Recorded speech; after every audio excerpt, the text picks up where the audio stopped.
La nuit est tombée sur le monde. La Terre a été engloutie par l'artefact.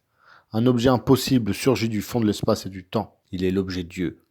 Condamné à la régression, le monde s'est fragmenté en îlots de lumière. La population s'est retranchée derrière les murs fortifiés de cités-États indépendantes, les blocs, et elle obéit aux injonctions de l'administration. Une structure autoritaire supranationale qui œuvre officiellement à préserver la race humaine en collaboration avec l'énigmatique artefact. Vous êtes un peu ballotté dans ce qui ressemble à une voiture. Il vous faut chacun un petit peu de temps pour vous remettre un petit peu dans la situation. Qu'est-ce qui vous a emmené là? C'est une provocation? Non, vous ressortez d'un brouillard, vous savez pas trop comment vous êtes arrivé dans la bagnole. Tu ressors comme un peu, soit une soirée un peu trop arrosée ou machin, tu te demandes ce que tu as fait, tu essayes de chercher dans ta tête ce qui t'arrive. La mémoire me revient. Je suis Igor Tapa, simple domestique. J'ai été convoqué par l'administration pour répondre sur des événements qui ont eu lieu il y a plusieurs cycles, alors que j'étais dans un bus. Mon carnet de citoyen m'a été subtilisé et je me retrouve avec des personnes inconnues dans ce fourgon. Je reconnais Amos. Nous sommes 6. Et porte-sous sous quand même un peu de lumière. 2 gars qui sont là. Vous les voyez armés. Donc armés de fusils conventionnels. Donc si vous dites clairement que c'est pas des gens de la gouvernement. Et dit on est arrivé, vous pouvez descendre. En descendant, vous vous rendez compte que vous êtes paumé en pleine nature, loin de la ville. Et surtout devant vous, à moins d'1 kilomètre, se dresse un énorme axe. Les axes, c'est les espèces de gros pylônes qui sont descendus d'objets Dieu pour s'ancrer en terre. Et là où vous êtes à Lomos, vous n'avez pas de visu aussi près. Sortir de la ville, généralement, c'est amené à l'exil et y mourir. Hein. On nous a emmenés dans un camp avec des baraquements, des barbelés et des miradors. Nous étions 18 nouveaux arrivants. Les gardiens, des miliciens armés, nous ont escortés vers le baraquement principal, le baraquement social. Vous avez déjà plusieurs personnes qui sont en uniforme, d'autres qui sont en blouse blanche, qui sont là des scientifiques. Plusieurs personnes qui sont là avec des tenues un petit peu plus décontractées que les vôtres, mais qui ressemblent à des grands pyjamas, choses comme ça. Est-ce que je peux interpeller un de ces mecs Alors pour l'instant, tu ne peux pas interpeller un de ces mecs parce que tu es arrêté par 2 personnes. Bonjour, je suis Antonin Bruce, chef de ce camp. Bonjour monsieur. Bonjour, La direction de l'effort vous a envoyé ici pour suivre quelques tests pour évaluer la productivité et la population de Lonos. Donc je vous demanderai de suivre les consignes. Vous allez être affecté dans un dortoir. Le dortoir doit rester impeccable, propre. Et tous les jours, vous allez être soumis à divers tests réalisés par les confrères de docteur Collard. Bon, si une sirène retentit, vous êtes prié de rejoindre au plus vite le premier baraquement. Interdiction de sortir. Une fois que le couvre-feu a été titré, vous aurez 3 repas par jour à prendre ici même. Et suivi à chaque fois de 1 heure de détente. Le reste du temps sera consacré aux tests. Il y en a normalement pour 3 jours. Ne pas dire au bout de 2 jours vous voulez rentrer. L'ensemble de l'administration vous évaluera, prendra soin de vous et au bout de 3 jours vous pourrez retourner tranquillement au bloc. Des questions? Donc je vais donner la main à mon confrère, le docteur Collard. Alors lui il s'avance, il parle d'une petite voix, alors c'est un petit scientifique, petite lunette, un teint un peu maladif, il parle d'une voix assez faible. Donc oui, je suis le docteur Collard. Donc des tests vont être dès demain réalisés sur vous. Normalement il y en a pour à peu près 5 demi-journées, ce qui vous permettra d'ici à peu près 5 cycles, parce qu'on compte en cycle à l'annonce. Et donc d'ici 3-4 cycles vous serez rentré dans vos quartiers. Le principe sera fractionné en 3 parties. Des tests psychiques, physiques et des tests un petit peu plus quantiques en fin de la dernière session. Donc de ce pas, comme a dit le colonel Cruz, vous allez pouvoir aller vous restaurer et nous pourrons reparler au cours de votre séjour. Dans l'assemblée, c'est la cantine générale. Il y a aussi bien des gens qui sont en pyjama, entre guillemets, comme vous, des cobayes. Et des gens qui sont là, qui sont en uniforme, sans armes, sans rien, mais qui c'est leur popote, hein. Et des scientifiques qui doivent être ceux qui doivent passer les tests. Et vous? Et moi, Pourquoi vous êtes là? t'as une peinture un peu spéciale. On m'a commandé un truc, comme d'habitude, quoi, improbablement. J'ai Parce qu'il y commencé, en a qui ont de l'instinct. j'ai entamé, il y a des trucs bizarres qui me sont apparus dans l'esprit. Je continuais, Dans l'action. un peu comme un genre de... Moi j'ai pas d'instinct. Parce qu'il y en a qui ont de Et l'instinct. quand j'ai ouvert les yeux pour réaliser ma peinture, Non. c'était trop bizarre. Alors, Juste j'ai après. essayé de m'en débarrasser. Et puis, j'en ai fait une autre. Et je l'ai rendu en retard. Et me voilà là. Excusez-moi, je me reconnais tout ça. Je prends mon plateau. Elle mange encore ou pas? Elle est pas en train de manger, elle est en train de siroter alors qu'elle est une boisson chaude ou Ah, encore. dans un Je gobelet. prends juste mon verre et je me lève.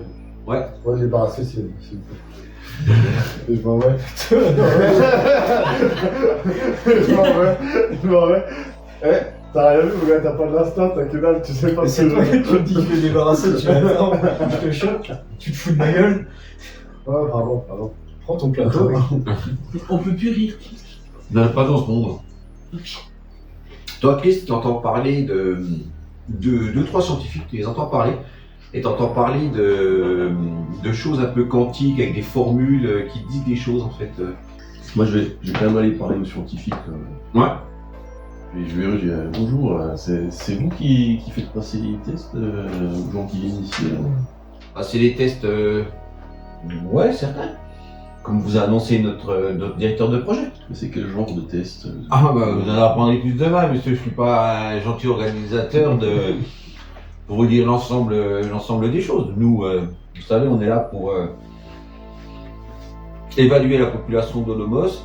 Pendant ce temps, Moreau a été contacté par un personnage assez particulier. Non, il a un grain.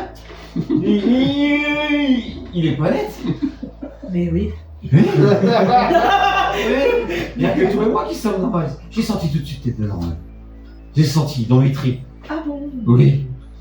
Fais attention à toi. Pourquoi? C'est tous des fous ici. Il y a que toi et moi qui sommes normaux. Regarde comme il se comporte. Ouais, j'ai vu, c'est trop bizarre. Pourquoi? Ouais. Je sais pas. Ça fait combien de temps que t'es là? Moi? Ouais. Oh, moi tout ça. Sérieux? Oui. Ils sont vraiment fous. Ouais. Ils t'ont fait quoi? Puis hier, plein de choses. Raconte. Alors, ils m'ont fait courir. Ils m'ont fait sauter. Et moi, je suis pas fou. Pourquoi ils pensent que je suis fou? Je suis sûr qu'il y a des trucs dans nos verres. Ils nous droguent. J'ai senti un truc dans le tien et puis j'ai senti un truc dans le mien aussi. Mais Attends, bois-le. Tu vas voir, sans. Tu vas voir. j'ai goûté. Non, je t'ai pas vu boire. Vas-y, Mais c'est bois. parce que t'as fait Regarde, comme ça. regarde, je bois. Vas-y, bois ton. Oui, je bois. Alors, y a pas un goût bizarre? Je bois de ouf. T'as pas un goût bizarre? Comme ça, non mais regarde bien pour que je me fasse tuer Tu par sens- le maître de jeu. Oui. Mais tu sens pas? Tu sens pas? Si, c'est vrai que t'as raison. Ouais. Ouais, Eh ben, ça a le goût de thé. bah, je trouve aussi. Mais tu trouves pas que c'est un thé bizarre? Ouais. Moi je trouve. Non, mais je pense qu'il faut que tu restes là. Tu crois? Oui. Pourquoi? Parce que je vais faire pipi. Ils sont À la fin du repas, nous sommes entrés dans notre baraquement. Nous étions 4 pour 6 lits. En m'allongeant sur mon lit, j'ai senti quelque chose de dur au niveau de ma tête. Je me suis entaillé la main sur un objet tranchant caché sous l'oreiller. Il y avait un couteau, un fusain et une lettre. Je le dis doucement, je fais venez. Je cherche encore une solution pour vous faire sortir de cet enfer. Il faut vous faire évacuer au plus vite. On nous rapporte qu'un autre se trouve dans l'axe et qui projette de vous faire interagir avec. Oh putain.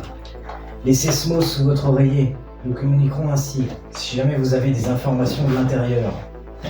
Si vous arrivez à vous échapper, J'ai échappé. nous nous retrouverons à l'entrée de l'hypogée. Elena. Peu après, un homme de l'intendance est venu nous apporter des joggings propres ainsi que des serviettes et des gants de toilette pour le lendemain matin. Ah, monsieur, vous avez bien envie? Pas trop, non. Pourquoi? Ouais. Oh, comme ça, c'est envie de poli, quoi. Enfin, un quart d'heure, vous devez être au baraquement pour le petit déjeuner. Et on change de dire que vous devez vous habiller exclusivement des tenues que je vous ai emmenées hier soir.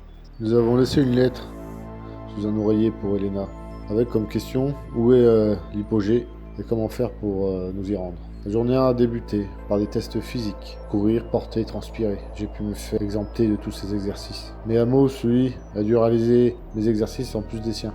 À la fin des 7 heures, mes compagnons étaient bien fatigués. Suite au test, nous sommes allés à la cantine. Nous avons retrouvé des nouveaux, nous avons retrouvé 2-3 connaissances.